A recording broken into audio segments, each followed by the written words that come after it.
Okay, this is the Rolls-Royce 201 Charlie afterburner. Opening is approximately 16 inches. You can see the twin parachutes. Coming up, we have two afterburner feeds on this. We have a lollipop and two spray bars that are fed by the pumps.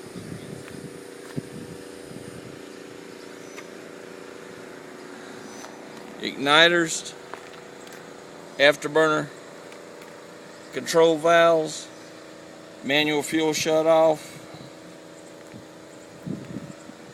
We have dual air intakes. This one allows the air to draw from the backside of the cab. It's also attached to a ductwork that goes all the way to the front. I'm going to swing down and you should be able to see one of the afterburner pumps. This pump will produce about 3,500 psi and about 15 gallons a minute on the fuel. Swinging back up, you can see the vent tubes that are coming off of the fill stacks. I'll point to it so you know which one we're talking about. These go up to the underside of the center siren. So the center siren is basically just an air intake. We're doubled up. You have a light bar that's full strobe all the way around. Give you a little more up here. Coming down through the windshield, you'll be able to see the back side of the dash and the wiring. We'll try to keep everything as simple as possible, easy to get to.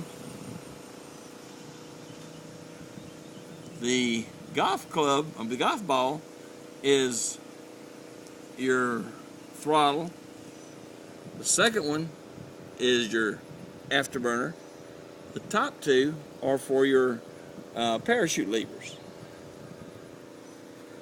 Coming back around to the passenger side door, you see the air intake that's being all the way through to the front. Full roll cage. Control panel up there for your switches, your lights, your activation. Plenty of room on this side if you wanted to add something. One thing that I planned on doing was putting a Lexan cover over the batteries, and you can see it's got the 1/2-inch studs down there. It's going to roll back to the seat back passenger side, and what we have here is a voltage regulator. Once the starter is turned on, it starts the motor. You never turn it off. Once it comes up to speed, it feeds back and charges your batteries back up. This box is your main starter solenoid. When it's activated, it starts the starter. This is your timer and relay assembly for the afterburner hot streak. The other two relays up here are for your electric motors. All wiring is 2-aught copper welding cable or super strand aircraft cables. Try to keep everything nice and neat. You can see the levers. The fire bottle has a safety in it. It's palm hit. And this brass tube you see is the ejection port for the fire suppression high and low. Have a inside work light so you can see what you're doing. But at night we also have this red LED that comes on. So you have a red LED lighting up the whole cockpit at night. Makes a good look.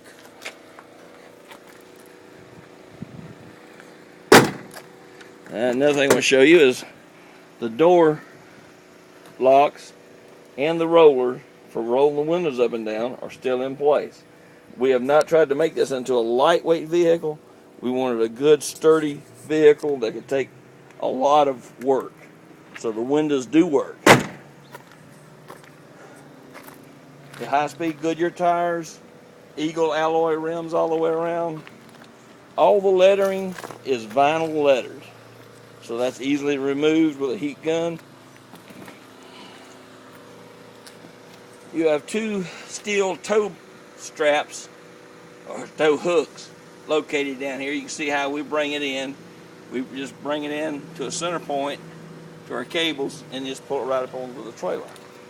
Underneath the hood is absolutely nothing but the air intake for the jet engine. That's the open end of the ductwork. Coming over here to the driver's side,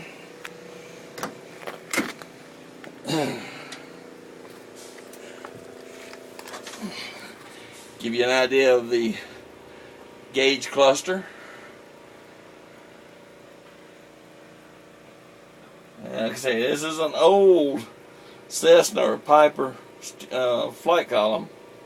It's a quick disconnect. This is your main power. You turn this off, everything goes off. So your starting sequence would be main power up. This is your main fuel switch control.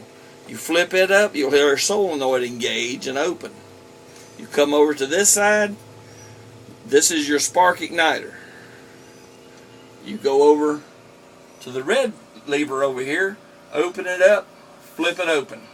The igniter's working, that turns the starter on. Watch your RPMs. When your RPMs look like they're peaking up, flip on the second switch. That will start the fuel going to the pilot circuit or start circuit. The motor will come on up and level off. Once it levels off, you just reach over here and flip on the main fuel circuit. The engine will then go on up to about 4,000 RPMs, 4,500,